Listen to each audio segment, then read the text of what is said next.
Welcome to Connections with BCD Travel, an ongoing conversation about the modern-day travel program, the impact of technology, and how travel buyers can take control and drive change. What are we waiting for? Let's start connecting. Hello, everyone. Welcome back to Connections. I'm Chad Lemon. And I'm Miriam Moskovich. Are you enjoying this podcast? Are you hating it? Do you wish we were talking about something else? Let us know. Please head to bcdtravel.com/podcast and give us your feedback. Well, Chad, we knew this day would come and that we couldn't avoid this topic. Yeah. And really, it's time. We need to talk about it. So today we are tackling the topic of NDC. And thankfully, our guest is well-versed, not just on the typical talking points of NDC that we're all used to hearing, but also on the impacts and the future of business travel as it relates to NDC. Thane Jackson is Senior Vice President, Global Distribution Strategy at BCD, and I was excited when he agreed to come on the pod, so let's get started.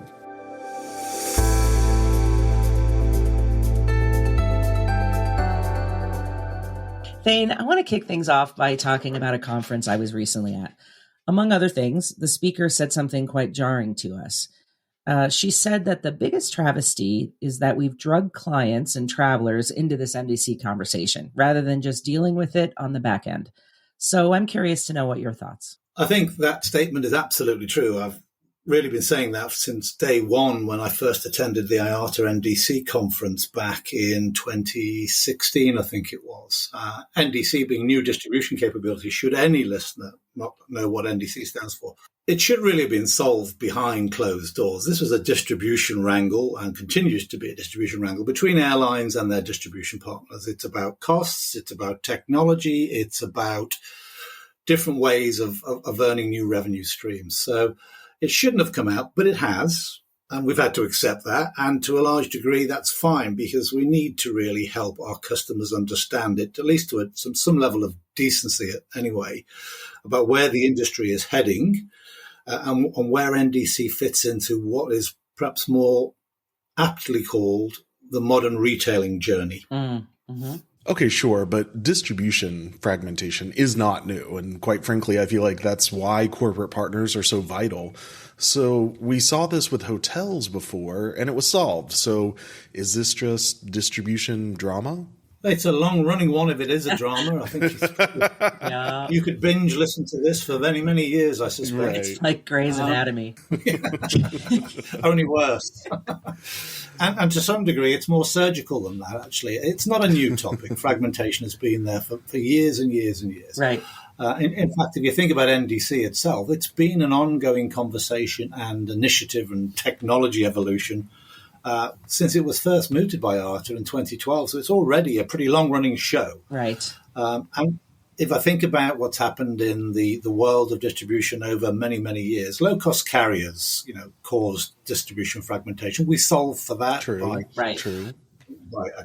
using aggregators ourselves or online booking tools, using their own connections to get to that content. Hotel content we've solved for really, really well. We have direct APIs in place there. We use hotel aggregators or hotel booking agencies. We bring content in from all sorts. So it's not a new conversation. It's just, I think this one in the airline world is probably a bigger and more wide-reaching conversation that will take a very, very long time to really reach full maturity in the context of what I would call modern retailing. Thane, so where do you feel like we are as TMCs in solving this for buyers? We have so many new capabilities with new technologies. Yeah, so some of this is about TMCs solving for it, but it's solving for their piece of it, which is really how you continue to provide that fully managed travel service and all the valuable things that we provide to our customers.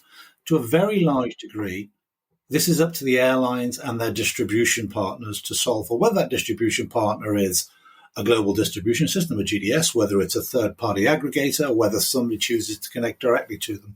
A lot of the work is in the airline APIs that need to be done that pushes the right information and the right set of functions through their APIs in the very first place.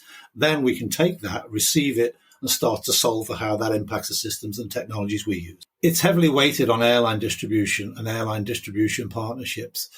And the reason I say that is not because we are one of those legacy TMCs that wants to hide behind, well, we're just going to use the GDS. It's because actually there are 300 IATA airlines out there, of which about 65 to 70 have truly started on the NDC journey. So you've still got that long tail that needs to be solved for. And then you've got the low-cost carriers out there who aren't really embracing NDC in the same way, because many of them would say they're way past NDC in their functionality on their websites and their apps anyway. And then you've got all the other providers out there, the hoteliers, the car rental companies, the ground transportation companies, rail companies, where you've got to bring all of that content together. And you've got major distribution systems out there who spent their life and built their business on connecting all of that stuff. So why not use those guys? Because that's what they do and that's what they're expert at. And they have that scale and scope to go and do that. Whereas if you think a TMC or any single TMC is going to solve this entirely, then I think that's probably a bit of a misnomer. When I listen to NDC conversations, though, I hear many of the same airlines over and over again. And I say that because I kind of have a two-part question for you. One, is this a geographical or a global issue? And regardless of which one, what's the value for the buyer? Yeah, that's really good couple of questions there, Chad. So let me deal with that first one, which is you will hear often a lot of noise around the latest big announcement in the marketplace. And I guess the biggest single announcement most recently was American Airlines strategy. But then if I think about where this all really started back in 2015, it was Lufthansa Group that really got out there with a new strategy. So you've kind of got the top and tail there of the two big carriers in home markets making very sizable announcements. But it's really, it was a geographical issue to start with, because primarily I would say that the big carrier groups in Europe really jumped onto this one sooner than perhaps the North American carriers did. So we've been focused on, in terms of resources, in terms of education around the European marketplace. It was then followed by certain Asia-based carriers and a little bit of happening in LATAM. And it wasn't really until American Airlines made its bold moves in end of 2022, beginning of 23, that it became something real in the North American marketplace. So you hear about those airlines in particular because they kind of topped and tailed the situation, but there's a tremendous amount of stuff been happening in the European marketplace, in the LATAM marketplace, and in the Asian marketplace in that intervening period. So it's a global issue, not necessarily a geographical issue, although it was talked about much more geographically previously. If I move to that question of value, that's a really interesting question, because the way every airline seems to approach this is a pretty standard playbook now. Is first and foremost, they're looking into their home market where they have the most volume and often wise are either dominant or semi-dominant in that marketplace. So consequently, they can affect things more easily in that home marketplace. And that also tends to be where their lowest fares are. You don't tend to get, super low value fares on transatlantic or trans-Pacific journeys. You tend to get them in the home domestic markets. And so a lower relative fare has a high relative distribution cost. So disrupting that is probably their first aim, because one, they've got a lot of volume, and two, they probably felt they were paying more than they should be doing in those home marketplaces. So it's become a question of how do you push everybody to move down that road? And the value that seems to have been interpreted so far has been, we're going to pull some of these low fares out of the traditional systems and only make them available through an NDC connection, which could be still piped into those traditional systems. It's a new connection. And consequently, there's this feeling or view that NDC means my fare is going to be cheaper because I can no longer get that fare in the old traditional GDS channel, but I can get it in the NDC channel. Therefore, NDC equates to fare savings. But if we think about the true journey of modern retailing, this is about evolving a set of technologies to give the end user and the end traveler more choice and a better retailing experience. So the value isn't going to be about, I can save some money. Yes, there may be some lower fares, different price points because the technology is more flexible, but it isn't automatically NDC equals a fare saving. And I don't think airlines have done a brilliant job in articulating that fact, because it's in their own interests to push people to NDC and to allude to the idea that NDC means you're going to get a cheaper fare. Think about what low-cost carriers do. They can flex their fares really, really well on their websites, based upon demand, time, day, etc. But equally, when you're on there, they're asking you, would you like a bigger seat? Would you like to check an extra bag? Would you like to pay for Wi-Fi? Would you like to buy car rental? That's what modern retailing is all about. And so I think the value proposition so far has been slightly misguided. And if you think about a world of NDC in the long term, when everything's NDC, you can't refer back to the old system and look at what might have been a cheaper fare in one versus the other. That's just going to disappear. Thane, I want to talk about a few scenarios. Let me give you a pretty common scenario as to what you think corporate travel programs should be doing at this stage.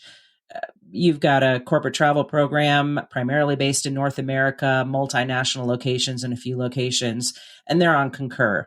Are you saying you think they should move to the next version of Concur to avail themselves of NDC right away? So that's a really interesting one, Concur being one of the largest online booking tools out there. I think the short answer is yes. If the content is available through Concur, and so take a good example, United Airlines and American Airlines available in the North American marketplace over Concur if you're connected to the Sabre distribution system. I think only in the last week, Concur have released a connection through to the Amadeus system. But until now, you had to really be working with Sabre as your underlying GDS to get access to that content. But I would say, yes, move across to the next version, the T2 evolution with Concur. Get used to that now, get on board with that now, because it's the way the industry is going. NDC is just not going to go away.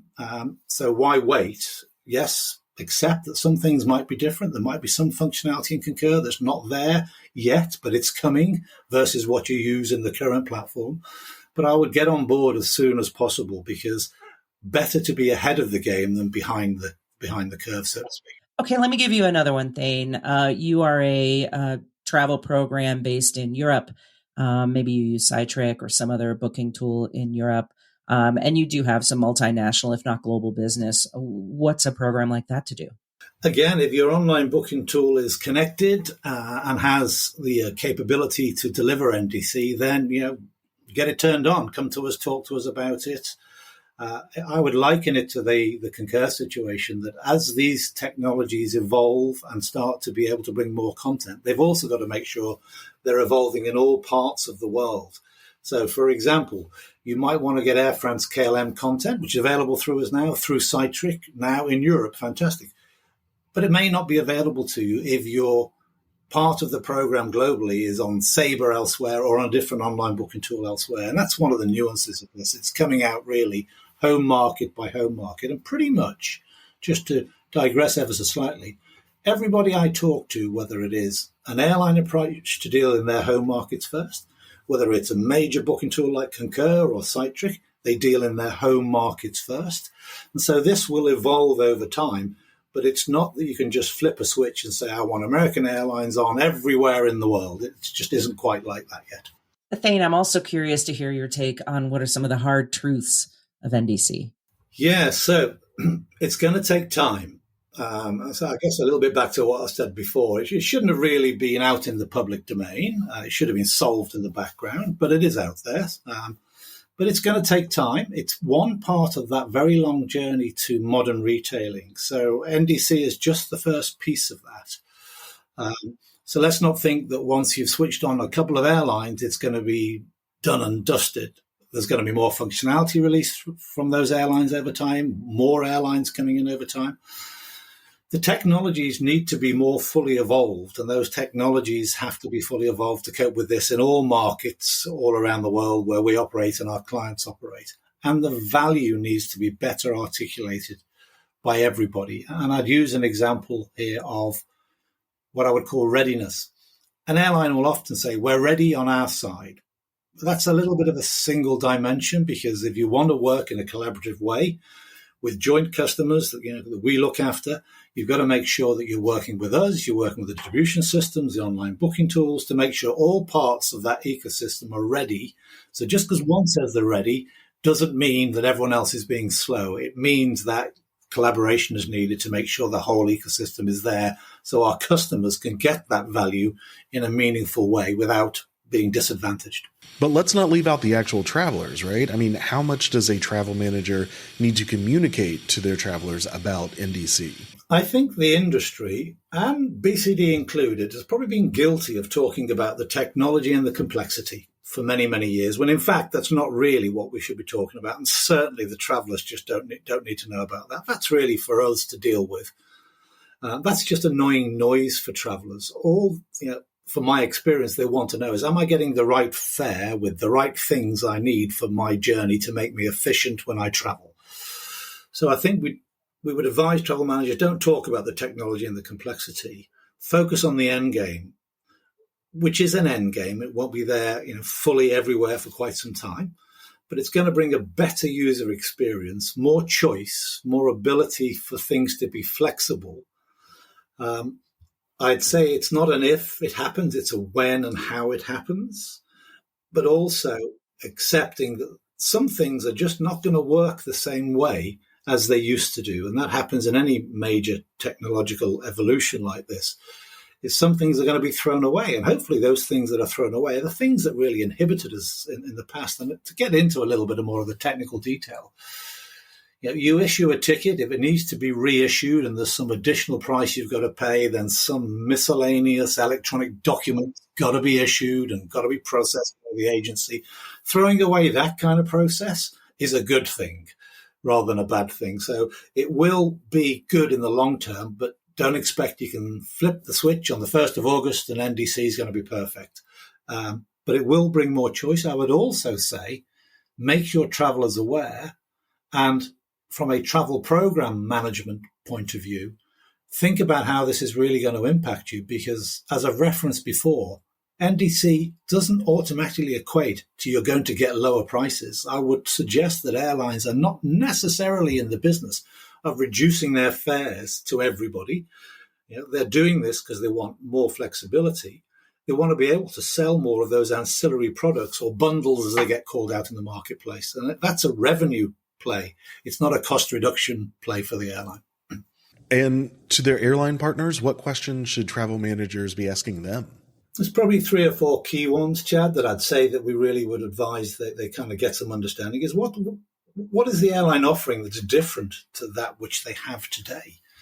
So if I think about a typical, very, very frequent traveller, they probably have some kind of status, or status as you might call it, with an airline. And that's probably getting them access to the airline lounges in many parts of the world. It's probably getting them their bags included. It's probably getting them their Wi-Fi included, their meals included, because they're traveling maybe up at the front of the aircraft. So what's different in what an airline's going to offer you as a corporate travel manager in their program with NDC? Is it going to be supplementing those things, replacing those things? How will that program differ because of NDC? And what's the quantifiable benefits that they can articulate to travel managers for that?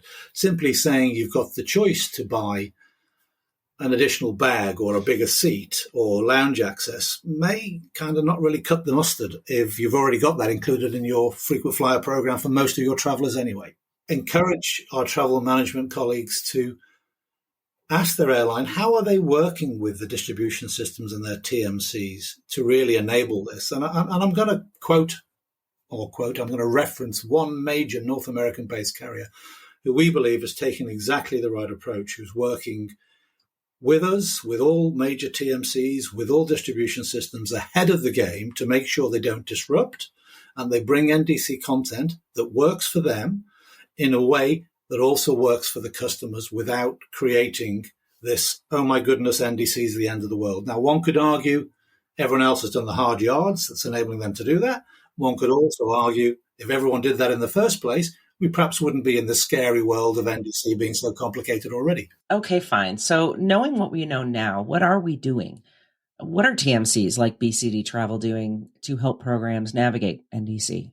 I think I'm on record many, many times by saying if I was to go back 10 years to when I first started looking at this particular topic in some level of detail, I probably would have gone out and recruited 3 or 4 people just to educate. Their full-time jobs would have been just to educate. Because if it doesn't hit your radar because nobody's doing anything significant, we've got many other things that our travel management colleagues are having to deal with, whether it's sustainability, whether it's fuel surcharges, whether it's, how do they make sure their travelers are all safe and secure.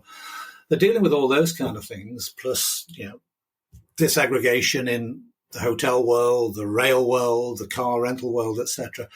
NDC is not going to hit people's radar unless it's really going to impact them. So education is massively important and ongoing for, I suspect, another 4 or 5 years of serious education on it. We've done a lot of that in terms of our publications, in terms of what we have available on our website. We've equipped our program management teams with decision guides to help walk a customer through whether it's the right time and the right place to do this, which airlines. We have our customer connections calls, and where we see it's got value, the customer wants to it, we're enabling this. So we're doing an awful lot of stuff, but I think education sits at the heart of it and dispelling some of the myths. I recently had some feedback about a major travel management conference, which included TMCs, but a lot of corporate buyers in there, where we had some people on stage still talking about the fact they believe the only reason NDC hasn't happened is because TMCs are wedded to the GDSs. And that's such a narrow view of the reality of what's happening out there. And what we're also seeing now is collaboration really seriously beginning to happen with major carriers who perhaps had a different strategy originally. But now I think for the corporate marketplace, we're beginning to see that collaboration. So the negativity around this, people being wedded to GDSs, we all need the GDSs, whether you're BCD, GBT, Spotnana, Van, whoever. We all need them because, as I've mentioned, 300 airlines, no one's going to go and connect to 300 airlines themselves because you're building a GDS then. So what's the point of that? But educating our customers, I think, is probably the single biggest thing we can continue to do. Last question, Thane. In just a few words for all of our listeners out there, what's the one thing they should be thinking about as it relates to NDC? Start somewhere. Start now. Accept that some things are going to be different, but don't let it become something that catches you and your program and your travelers out. Get on board with it.